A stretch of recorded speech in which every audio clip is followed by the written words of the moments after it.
Habari yako mtazamaji wa chaneli yetu ya Moyo wa Malezi, karibu tena kwenye chaneli yetu ya Moyo wa Malezi.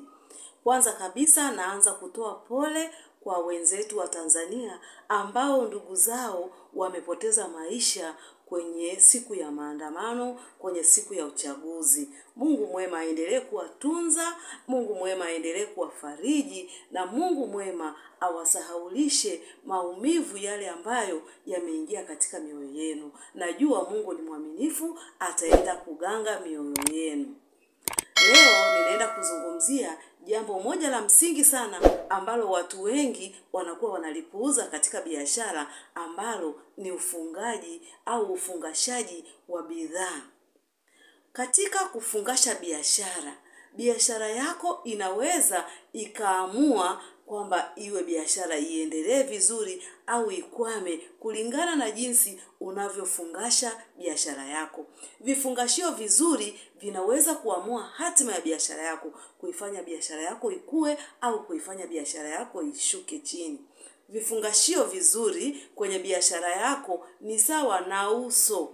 Uso unaleta taswira katika muonekano kabla hata sauti haijatoka. Mtu anaweza kaangalia tu uso wako akajua huu uso unanena nini, uso huu una huzuni au uso huu una furaha. Hivyo ndivyo vifungashio vinaweza vikaisemea biashara yako. Kwa hiyo ni jambo jema sana kuangalia ni vifungashio gani ambavyo unavitumia katika kufungasha biashara yako au katika kufungasha vitu vyako. Leo nitaenda kugusa moyo wa biashara ambao ni vifungashio vya biashara yako au vifungashio vya bidhaa yako. Mimi ninaitwa Muhere Madam. Kama bado haujasubscribe kwenye chaneli yetu ya Moyo wa Malezi, karibu ufanye hivyo sasa hivi, kwa sababu tunakuletea maarifa sahihi kabisa kwa ajili ya biashara, kwa ajili ya malezi, jamii nzima. Tunagusa moyo wa malezi, tunagusa moyo wa biashara, tunagusa moyo wa wazazi, walezi na vijana na jamii nzima. Usisite kulike, usisite kushare, usisite kusubscribe ili uwe wa kwanza. Pindi tunapokuwa tukiupload video mpya, unakuwa wa kwanza kupata video zetu. Karibu sana. Sasa tuende kuanza kuangalia vifungashio bora na ni umuhimu gani. Tunaangalia hoja 5 zinazogusa umuhimu wa kufungasha bidhaa vizuri ili uweze kupata wateja katika biashara yako. Karibu na tuanze. Hoja ya kwanza ni ufungaji unaoelezea utambulisho wa bidhaa. Kifungashio bora ni kile ambacho kinakuwa kinaelezea ubora wa bidhaa. Kifungashio kinakuwa kina rangi nzuri, kinakuwa kina maandishi ya kuonekana, kinakuwa kinalenga nini kimefungashwa kwenye ile bidhaa. Kwa mfano, yani inatakiwa uonyeshe, kwa mfano kama ni bidhaa za watoto, bidhaa inakuwa ina rangi nzuri, inaonyesha picha nzuri za watoto, inalenga watoto, yani watoto wanaonekana kwenye ile bidhaa. Kama kwa mfano ni mafuta ya kupaka, lazima uweke picha ambayo inamuonyesha mtoto mwenye ngozi nzuri, mtoto ambaye ana afya njema, mtoto ambaye amefurahi, ametabasamu. Inaonyesha, inamvutia mzazi au inamvutia mtumiaji ambaye ana mtoto wake anataka ampake mafuta sahihi. Kwa hiyo inaonyesha kitu kizuri. Kama ni kifungashio kinachoonyesha bidhaa ya lishe, kwa mfano ni unga, umefungasha kwenye mifuko yako, lazima uwe umechora pale watoto ambao wana afya nzuri, watoto ambao wametabasamu. Hata kama ni unga wa lishe, sasa unaonyesha kuna kijiko kizuri ambacho kinaonyesha jinsi unavyopima ule unga, jinsi unavyokoroga. Yani inamvuta mnunuzi, anaweza kuona ni vitu ambavyo sasa vinaleta afya njema kwa mtoto. Kama ni bidhaa za watoto, kama ni bidhaa za watu wazima pia hivyo hivyo, zionyeshe watu wenye afya njema. Sio unaonyesha bidhaa yako umeweka picha za watu ambao yani hawaeleweki. Inamaanisha kwamba yani hawana furaha. Vifungashio hivyo haviwezi kumvuta mteja kununua bidhaa yako. Hoja namba 2 ni ubora wa nyenzo za vifungashio. Wateja wa leo wanataka ubora hata kwenye vifungashio. Wewe kama ni muuzaji wa bidhaa au mtengenezaji wa bidhaa zako unatakiwa uzifunge kwenye vifungashio ambavyo, yani unaangalia kifungashio ambacho labda kama ni mifuko, nunua mifuko mizuri, mifuko ambayo haiingizi unyevu. Umefunga kwa mfano unga wa lishe alafu mfuko uliofunga ni mfuko ambao ukiweka tu hapo kwenye meza, kama kuna maji, mfuko umeshaloa, unga umeshamwagika, hicho kifungashio kinakuwa kifai kabisa. Mteja amenunua unga wako wa lishe, lakini anakutana na kifungashio ambacho kinaloana tu kwa wakati wote, hawezi kuhifadhi vizuri. Mteja aanze kuhangaika tena kuchukua ule unga na kuhamisha kwenye makopo mengine, hiyo inakuwa sio sawa. Hakikisha umefungasha vizuri. Yaani angalia kama ni kifungashio chako kiwe kinakidhi. Kama kuna unyevu kiweze kutunza, kama kuna joto kisiyeyuke na kuanza kuharibu vitu vilivyoko ndani. Umefungasha labda ni mafuta, umefungasha labda ni lotion kwenye kikopo, wakati wa joto unakuta mafuta yote yameshayeyuka, yameshaanza kuvuja. Hivyo vifungashio vinakuwa havifai. Hakikisha unafunga vitu vyako kwenye vifungashio ambavyo vina ubora, ambavyo mteja wako ataendelea kuithamini na ataendelea kutumia bidhaa yake vizuri bila bidhaa hiyo kuharibika. Hoja namba 3 ni ubunifu wa kuvutia macho, ambao hii tunasema ni visual appeal. Kifungashio kizuri kinamfanya mteja asimame dukani bila hata yani anasimama bila hata hiari yake. Kwa ajili tu ya kifungashio amekiona dukani, kimemvuta. Yaani hakikisha vifungashio unavyofungasha bidhaa zako ni vile ambavyo vinavuta hisia za watazamaji, vinavuta hisia za wateja.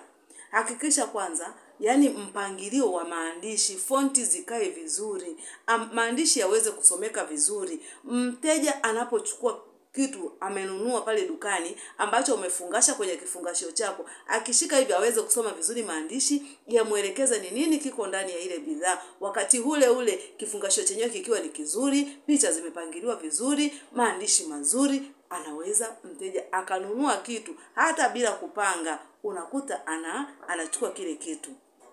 Kifungashio ndio dira ya bidhaa zako kuweza kutoka kwa wateja. Hakikisha unafungasha vizuri.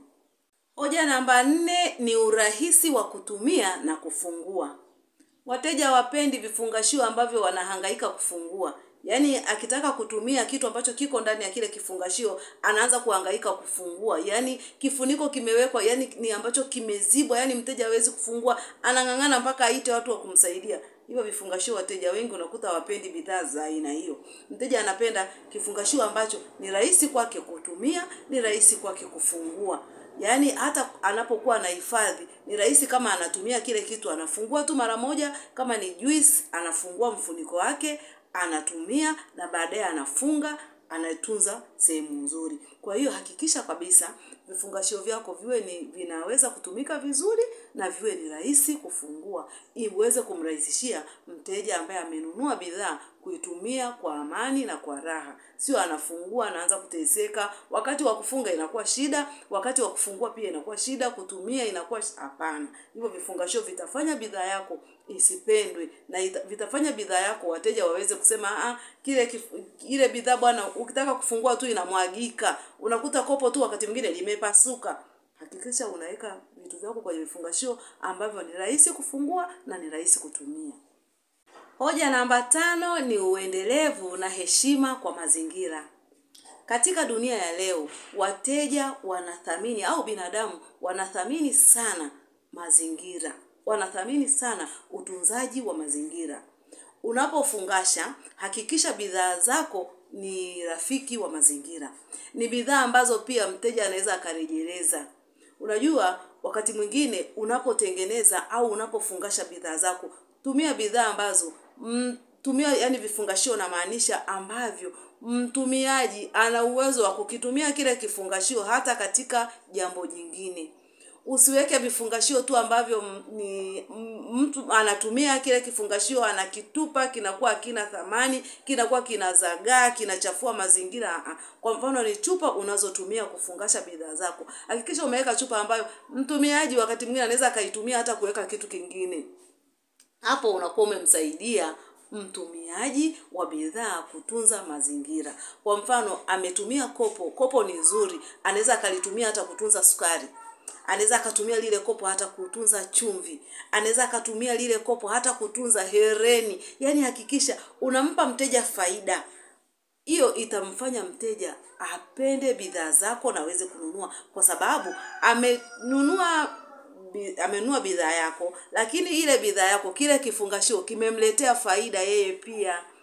Yaani usiwe mchoyo unapokuwa ukichagua vifungashio. Chagua vifungashio ambavyo pia vinaleta faida kwa watu na ni vifungashio ambavyo vinatunza mazingira. Sio vifungashio ambavyo vinazagaa mtaani, vinachafua mazingira. Inakuwa ni watoto tu wanachezea, wanapiga mateke. Hapana. Tumia vifungashio ambavyo ni rafiki wa mazingira na ni rahisi pia kwa watumiaji kurejeleza, yaani kuvitumia tena. Kumbuka, bidhaa yako inaweza kuwa bora, lakini bila kifungashio kizuri inaweza ikapita bila kutambulika. Tengeneza utambulisho wa bidhaa yako kwa kutumia vifungashio vizuri, kwa kutumia vifungashio vinavyowavutia wateja.